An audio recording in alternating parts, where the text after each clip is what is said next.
Today, this presentation will talk about Nokia's acquisition by Microsoft. Firstly, I will talk about this outline of my presentation.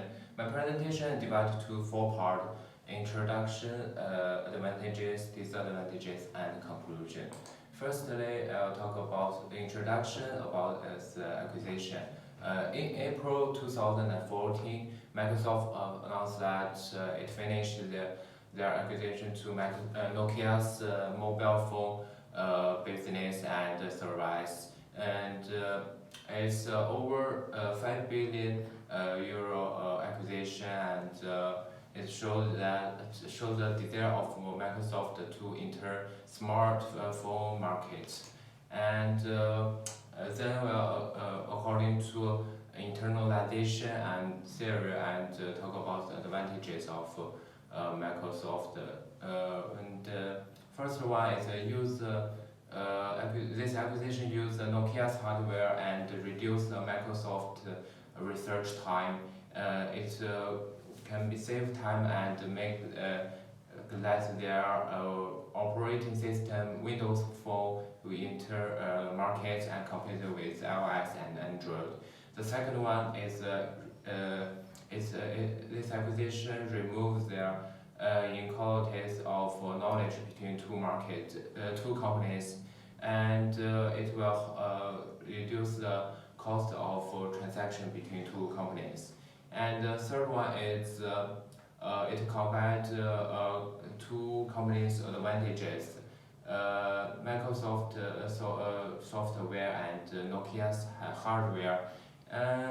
In 2013, that Windows for almost 85% market share is occupied by Nokia, and this acquisition can help them to avoid do similar job. And the last advantages is that it's a good use of offshore cash.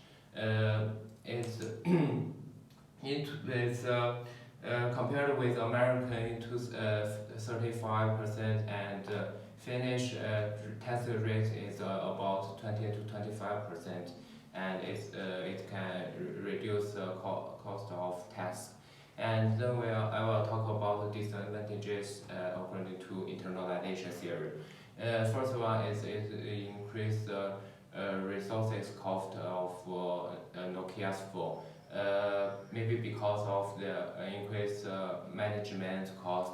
Every phone in 2015, that every phone cost have an increase of 12%. And the second one is political environment. That Finnish government may be too strict with this foreign company, and it used to be to publicly criticize Microsoft in 2013 because of the layoff. And the third one is the psychological distance between two companies that made because of different culture of two countries, and it will cause some communication problems for their employees. And the last one is Microsoft has too many useless employees and organization that make their layoff in the future.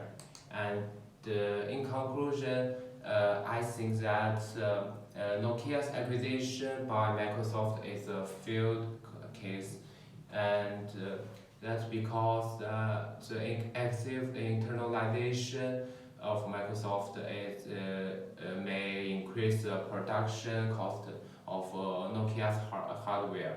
And finally, we can find that Windows Phone completely exits the smartphone operating system markets, maybe just because it's acquisition, and it will also as a result of Microsoft, they lost billions of dollars in this unsuccessful acquisition. So that's all my presentation. Thank you for listening.